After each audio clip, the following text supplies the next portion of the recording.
नमस्कार दोस्तों, एवन नौकरी चैनल के इस प्लेटफॉर्म में आपका स्वागत है। आज हम प्राचीन भारतीय इतिहास के स्रोतों से संबंधित कुछ महत्वपूर्ण एमसीक्यू देखेंगे जो आगामी परीक्षाओं के लिए महत्वपूर्ण है। आइए देखते हैं। तो सबसे पहले इतिहास का काल विभाजन। इतिहास को कितने भागों में बांटा गया है? तो 3। क्या क्या है? प्राचीन इतिहास एंशिएंट हिस्ट्री, मध्यकालीन इतिहास मिडिवल हिस्ट्री, आधुनिक इतिहास मॉडर्न हिस्ट्री। प्राचीन इतिहास काल का इरा है 5 लाख BC से 712 AD, मध्यकालीन का है 712 AD से 1707 AD, आधुनिक का है 1707 से 1947 आजादी तक। प्राचीन इतिहास को पुनः 3 भागों में बांटा गया है। प्रागैतिहासिक काल प्री हिस्टोरिकल इरा, आधे ऐतिहासिक काल प्री हिस्टोरिकल इरा, सॉरी ये प्री हिस्टोरिकल नहीं है, ये है प्रोटो हिस्टोरिकल। उसके बाद है ऐतिहासिक काल हिस्टोरिकल इरा। और प्रागैतिहासिक काल को मुख्यतः 2 भागों में बांटा गया है, पाषाण युग, ताम्र युग, स्टोन एज और कॉपर एज। पाषाण युग के तहत पूरा पाषाण काल आता है, पैलोलिथिक एज, मध्य पाषाण काल आता है, मेसोलिथिक पीरियड, और नवपाषाण काल आता है, न्यूलिथिक पीरियड। ठीक, आइए इससे संबंधित क्वेश्चन देखते हैं। तो पहला क्वेश्चन है, भारतीय इतिहास को कितने भागों में विभाजित किया गया है? भारतीय इतिहास को कितने भागों में विभाजित किया गया है? अभी हमने देखा इसे कितने भागों में विभाजित किया गया है? 3, प्राचीन इतिहास, मध्यकालीन और आधुनिक। तो इसका आंसर होगा क्या? सी, 3। नेक्स्ट क्वेश्चन है, प्राचीन भारतीय इतिहास एंशिएंट हिस्ट्री के विषय में जानकारी मुख्यतः कितने स्रोतों में प्राप्त है? कितने स्रोतों में प्राप्त है? तो इसका आंसर है 4। क्या क्या है ये? धर्म ग्रंथ, ऐतिहासिक ग्रंथ, विदेशियों का विवरण, पुरातत्व संबंधी साक्ष्य। ठीक, नेक्स्ट क्वेश्चन है, भारत का सर्व प्राचीन धर्म ग्रंथ कौन सा है? धर्म ग्रंथ से तात्पर्य है एक धार्मिक समुदाय, जो धार्मिक समुदाय के द्वारा किसी ग्रंथ को पवित्र माना जाना धर्म ग्रंथ कहलाता है। ठीक है, ये इसका आंसर क्या होगा? तो वेद। सबसे प्राचीन, सर्व प्राचीन बोला है तो कौन क्या होगा? वेद। वेद के बारे में कुछ बताया गया है। वेद के संकलनकर्ता कौन है? महर्षि कृष्ण द्वैपायन वेदव्यास जी हैं। वेद कितने प्रकार के होते हैं? ऋग्वेद, यजुर्वेद, सामवेद और अथर्ववेद। कितने प्रकार के होते हैं? 4। तो इसमें कुछ देख लेते हैं। उपनिषद के तहत आध्यात्मिक ज्ञान से संबंधित है। जो उपनिषद है वो क्या है? आध्यात्मिक ज्ञान से संबंधित है। और पुराण कितने होते हैं हमारे यहाँ? 18। और वेद में संस्कार व रीति रिवाज से संबंधित है। वेद किससे संबंधित है? संस्कार व रीति रिवाज से संबंधित है। ठीक, नेक्स्ट क्वेश्चन की ओर चलते हैं। ऋचाओं के क्रमबद्ध ज्ञान के संग्रह को क्या कहा जाता है?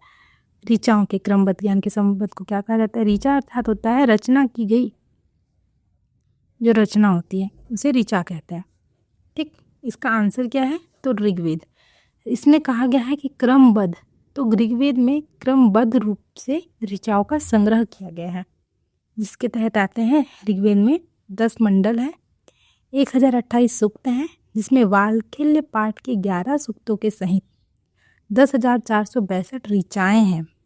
ठीक है, इस वेद में आर्य के राजनीतिक प्रणाली, इतिहास एवं ईश्वर की महिमा के बारे में जानकारी मिलती है।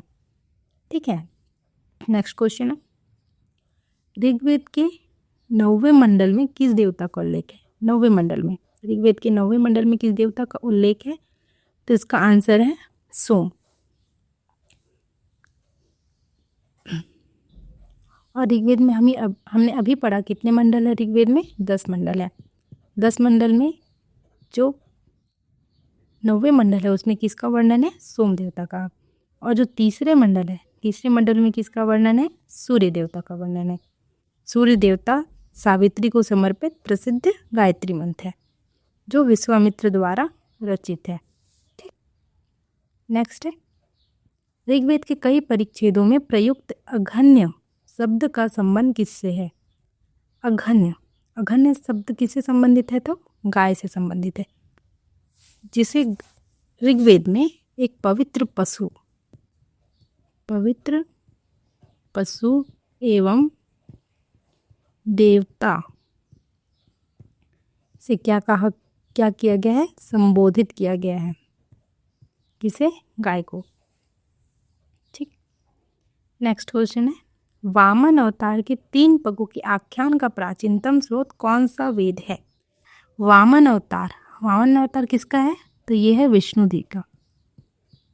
किसका है? विष्णु जी का है वामन अवतार। इसका सही आंसर है ऋग्वेद।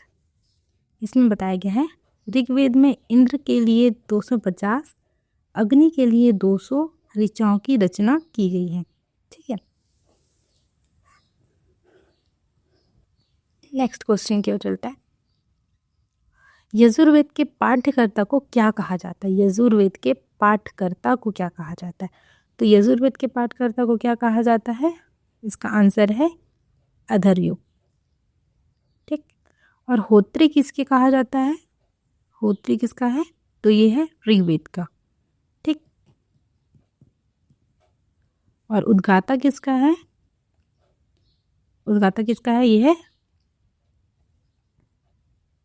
ये है सामवेद का। और जो अथर्ववेद है, वेद का क्या है? ब्रह्म। ठीक। इसमें बताया गया है स्वस्वर पाठ के लिए मंत्रों तथा बलि के समय अनुपालन के नियमों तथा संकलन यजुर्वेद कहलाता है। नेक्स्ट है, यजुर्वेद किस प्रकार का वेद है? यजुर्वेद किस प्रकार का वेद है? तो एक यजुर्वेद ही है जिसमें गद्य और पद्य दोनों में लिखा गया है। तो आंसर क्या होगा? सी, गद्य और पद्य। इसे भी मुख्यतः 2 भागों में बांटा गया है। जो पहला है, एक है शुक्ल यजुर्वेद और दूसरा है कृष्ण यजुर्वेद।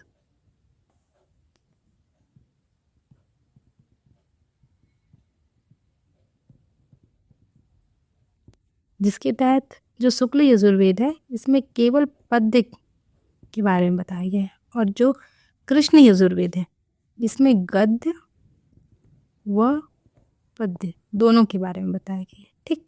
इसलिए यजुर्वेद को गद्य और पद्य में लिखित माना जाता है।